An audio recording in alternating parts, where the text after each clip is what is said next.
അതായത് ഈ ജുവല്ലറികൾ ജി.എസ്.ടി തട്ടിപ്പ് അല്ലെങ്കിൽ നികുതി വെട്ടിപ്പ് നടത്തുന്നുണ്ട് എന്നുള്ളത് ഒരു സത്യസന്ധമായിട്ടുള്ളൊരു കാര്യമാണത്.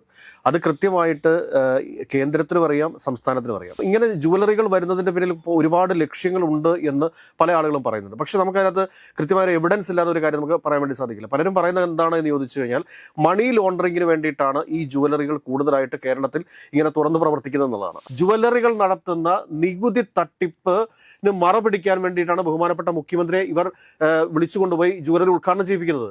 മുഖ്യമന്ത്രിയുടെ പ്രീതി പിടിച്ചു പറ്റാൻ വേണ്ടിയിട്ടാണ്. മുഖ്യമന്ത്രി ആ കുഴിയിലേക്ക് പോയി വീണ് കൊടുക്കുകയാണ്. ഇതൊക്കെ എന്ന് വെച്ചാൽ ഇ.ഡിയുടെ കറവപ്പശുക്കളാണ്, അല്ലെങ്കിൽ ഇ.ഡി ഉദ്യോഗസ്ഥന്മാർക്ക് അഴിമതി നടത്താൻ വേണ്ടിയിട്ട്, അല്ലെങ്കിൽ ഇൻകം ടാക്സ് ഉദ്യോഗസ്ഥന്മാർക്ക് അഴിമതി നടത്താൻ വേണ്ടിയിട്ടുള്ള ഒരു പ്രധാനപ്പെട്ട സോഴ്സാണ് ഈ പറഞ്ഞ ജുവലറികൾ എന്ന് പറയുന്നത്. വലിയ വലിയ ബ്രാൻഡുകളൊക്കെ ഫ്രാഞ്ചൈസി മോഡലിൽ ഒരു വളരെ കൃത്യവും വ്യക്തമായിട്ട് നടക്കുന്ന ജുവലറികളൊക്കെ ഉണ്ട്. ഞാൻ ഒരു ജുവലറിയുടെ പേരെടുത്തൊന്നും പറയുന്നില്ല. വളരെ കൃത്യമായിട്ട് മുൻപോട്ട് പോയിക്കൊണ്ടിരിക്കുന്ന ജുവലറികളുണ്ട്. നമസ്കാരം. ഈ ജി.എസ്.ടി റിട്ടേണുമായി ബന്ധപ്പെട്ട് ഒരുപാട് ആക്ഷേപങ്ങൾ നിലനിൽക്കുന്ന ഒരു സംസ്ഥാനമാണ് കേരളം. കാരണം കേന്ദ്രവുമായി ബന്ധപ്പെട്ടൊരു വിഷയമായതിനാലും ജി.എസ്.ടി വരുമാനം ഓരോ സംസ്ഥാനങ്ങളിലെ പ്രധാന വരുമാന സ്രോതസ്സുകളൊന്നായതിനാലും കൃത്യമായി ജി.എസ്.ടി റിട്ടേൺ കേരളത്തിൽ നടക്കുന്നില്ല എന്നൊരു ആക്ഷേപം കാലങ്ങളായിട്ട് നമുക്കുള്ള പങ്ക് തരുന്നതിൽ കുറവ് വരുത്തുമ്പോൾ കേന്ദ്രം പറയുന്ന ഒരു ന്യായമാണ്. കുറേയൊക്കെ അതിൽ സത്യമുണ്ട്. കാരണം കൃത്യമായി ജി.എസ്.ടി പിരിവ് ഇവിടെ നടക്കുന്നുണ്ടോ എന്ന് ചോദിച്ചു കഴിഞ്ഞാൽ പല കാര്യങ്ങളും, പ്രത്യേകിച്ച് സ്വർണ്ണ വ്യാപാരം, ഈ ജ്വല്ലറികളെ സംബന്ധിച്ച് ഇത്തരമൊരു ആക്ഷേപം നേരത്തെ തന്നെയുണ്ട്. സ്വർണ്ണ വ്യാപാരം എന്ന് പറയുന്നത് ഒരു ചെറിയ കാര്യമല്ല, വലിയ ആഗോള കണക്ഷനുകളുമായിട്ട് ബന്ധപ്പെട്ട ഒരു വിഷയം കൂടിയാണത്. അപ്പോൾ ഈ ജ്വല്ലറികളിലെ ജി.എസ്.ടി റിട്ടേണിങ്ങിൽ ഒരുപാട് പോരായ്മകൾ അല്ലെങ്കിൽ പിഴവുകളുണ്ട് എന്നൊരു ആക്ഷേപം നിലനിൽക്കെ തന്നെ ഏകദേശം ഒരു 2-3 ആഴ്ച മുന്നേ നമ്മുടെ മുഖ്യമന്ത്രി ഒരു ജ്വല്ലറിയുടെ ഉദ്ഘാടനത്തിന് പോയത്. അന്ന് പ്രളയം ഒക്കെ ആയിട്ട് ബന്ധപ്പെട്ട വിഷയങ്ങൾ കൊണ്ടാണ് അത് വിവാദമായത്. എങ്കിൽ പോലും അതിൻ്റെ പിന്നിൽ ഇങ്ങനെ ജി.എസ്.ടി ആയിട്ട് ബന്ധപ്പെട്ടൊരു കാര്യം ഇപ്പോൾ കുറച്ച് ദിവസങ്ങളായിട്ട് ചർച്ച ചെയ്ത് വരുന്നുണ്ട്. ഈ മുഖ്യമന്ത്രിയുടെ ജ്വല്ലറി ഉദ്ഘാടനവും കേരളത്തിലെ ജ്വല്ലറികളിൽ നിന്നുള്ള ജി.എസ്.ടി പിരിവും തമ്മിൽ എന്തെങ്കിലും കൂട്ടി വായിക്കേണ്ടതുണ്ടോ? അതായത് ഈ ജുവല്ലറികൾ ജി.എസ്.ടി തട്ടിപ്പ് അല്ലെങ്കിൽ നികുതി വെട്ടിപ്പ് നടത്തുന്നുണ്ട് എന്നുള്ളത് ഒരു സത്യസന്ധമായിട്ടുള്ളൊരു കാര്യമാണത്. അത് കൃത്യമായിട്ട് കേന്ദ്രത്തിനും അറിയാം, സംസ്ഥാനത്തിനും അറിയാം. പക്ഷേ അതാത് കാലങ്ങളിൽ ഇവർ ഓരോ ചെറിയ ചെറിയ ചപ്പടി വിദ്യകൾ കാണിച്ച് ഇതിൻ്റെ അകത്ത് നിന്ന് ഒഴിഞ്ഞു മാറിക്കൊണ്ടാണ് ഇരിക്കുന്നത്. ഇപ്പോൾ എറണാകുളത്ത് തന്നെ ഈ അടുത്ത കാലത്തായിട്ട് കൂണുപോലെയാണ് ജുവലറികൾ ഉദ്ഘാടനം ചെയ്യപ്പെടുന്നത്.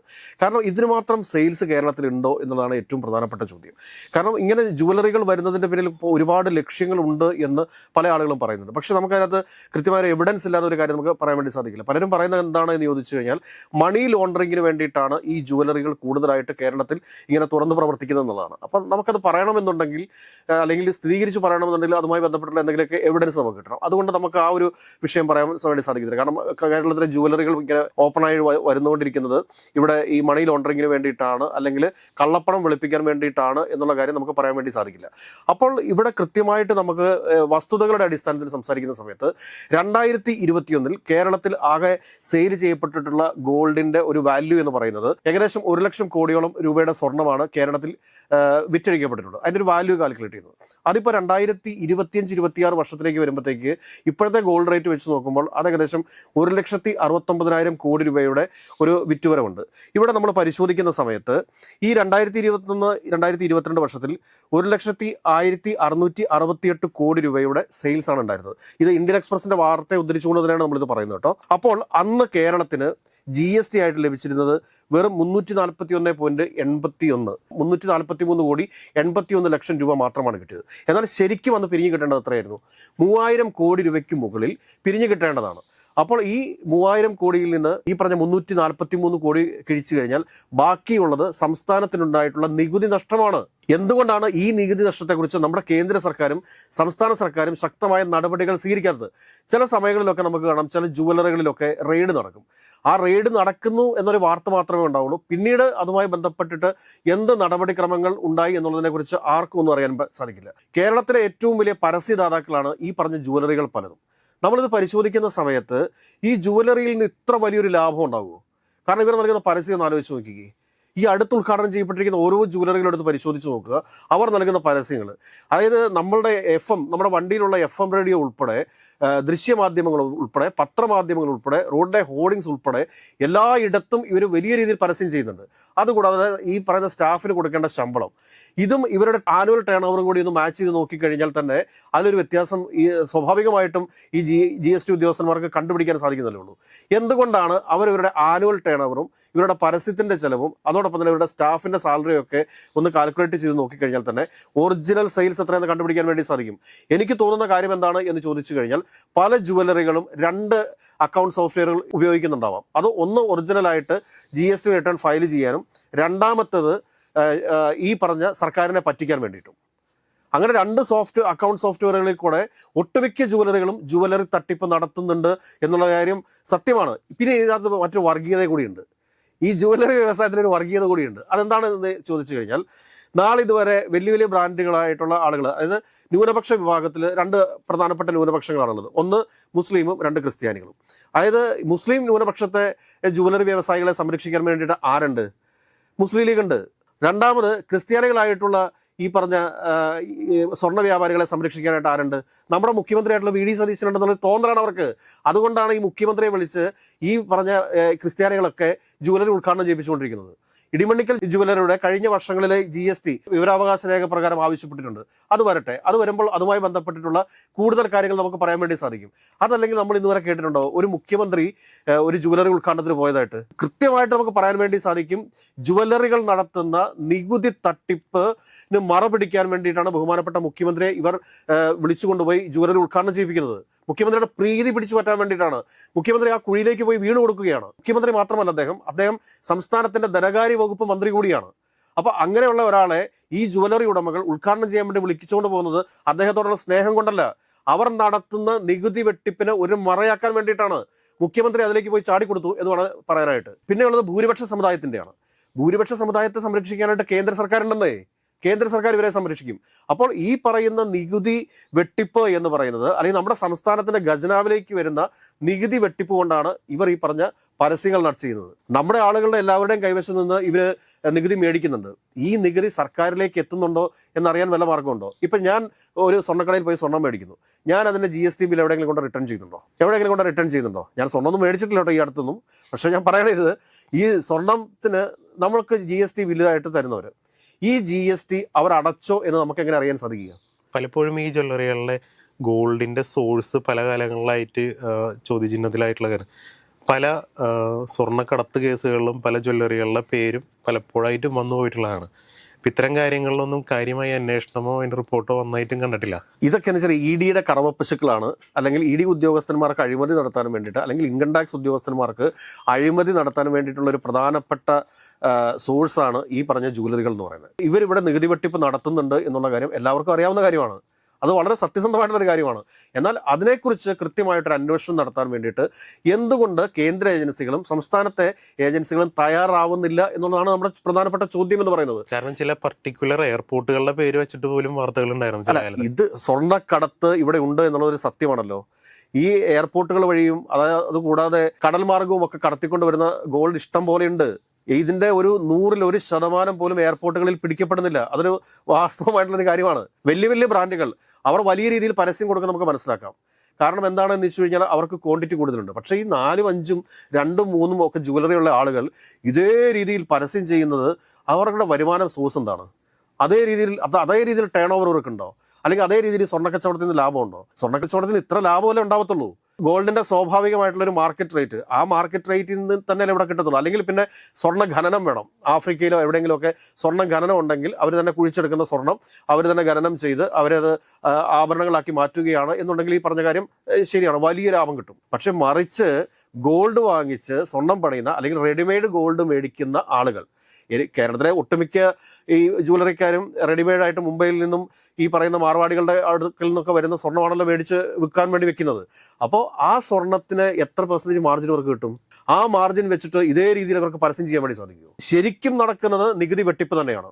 അപ്പോൾ അങ്ങനെയുള്ള നികുതി വെട്ടിപ്പ് മറയ്ക്കാൻ വേണ്ടിയിട്ടാണ് ഈ പാവം പിടിച്ച മുഖ്യമന്ത്രിയെ കൊണ്ടുപോയിട്ട് ഇപ്പോൾ ഈ ജുവലറി ഉദ്ഘാടനം ചെയ്തിരിക്കുന്നത്. നാളെ കേന്ദ്ര ഏജൻസിയോ ആരെങ്കിലും വന്ന് കൃത്യമായ ഒരു റെയ്ഡ് ഈ പറഞ്ഞ ജുവലറിയിൽ നടത്തി കഴിഞ്ഞാൽ അത് ആര് ഉദ്ഘാടനം ചെയ്ത ജുവലറിയാണോ? മുഖ്യമന്ത്രി വിവാദത്തിൽപ്പെടുവോ ഇല്ലയോ? കാരണം അത് കൂടാതെ തന്നെ ഇവരുടെയൊക്കെ ഒരു സാമ്പത്തിക സ്രോതസ്, ആ സോഴ്സ് എന്താണെന്ന് കൂടെ ഒന്ന് അന്വേഷിക്കണം. തീർച്ചയായിട്ടും അന്വേഷിക്കേണ്ടതുണ്ട്. പലതും വിദേശ പണം ഉപയോഗിച്ചിട്ടാന്നുള്ള ഒരു ആക്ഷേപം. അല്ല, വലിയ വലിയ ബ്രാൻഡുകളൊക്കെ ഫ്രാഞ്ചൈസി മോഡലിൽ ഒരു വളരെ കൃത്യവും വ്യക്തമായിട്ട് നടക്കുന്ന ജുവലറികളൊക്കെ ഉണ്ട്. ഞാൻ ഒരു ജുവലറിയുടെ പേരെടുത്തൊന്നും പറയുന്നില്ല. വളരെ കൃത്യമായിട്ട് മുൻപോട്ട് പോയിക്കൊണ്ടിരിക്കുന്ന ജുവലറികളുണ്ട്.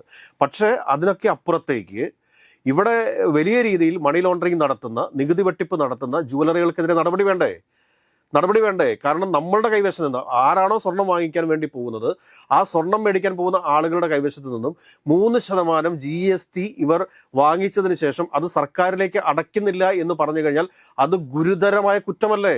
കാരണം ഞാൻ ഈ വിഷയവുമായി ബന്ധപ്പെട്ട് കുറേ ആളുകളോട് സംസാരിക്കുന്ന സമയത്ത് അവർ പറഞ്ഞെന്താണെന്ന് വെച്ച് കഴിഞ്ഞാൽ, ചില കടകളിലെ സ്റ്റാഫിനോടൊക്കെ ചോദിച്ചപ്പോഴത്തേക്ക് അവർ പറഞ്ഞു, ഞാൻ 1-2 ബില്ലുകളുടെ കോപ്പി എടുത്തു തരാം, ആ ബില്ലുകൾ ഫയൽ ചെയ്യപ്പെട്ടിട്ടുണ്ടോ എന്നൊന്ന് പരിശോധിച്ച് നോക്കൂ. അത് പരിശോധിച്ച് നോക്കിക്കഴിഞ്ഞാൽ അറിയാൻ സാധിക്കുമെന്ന് പറയുന്നു.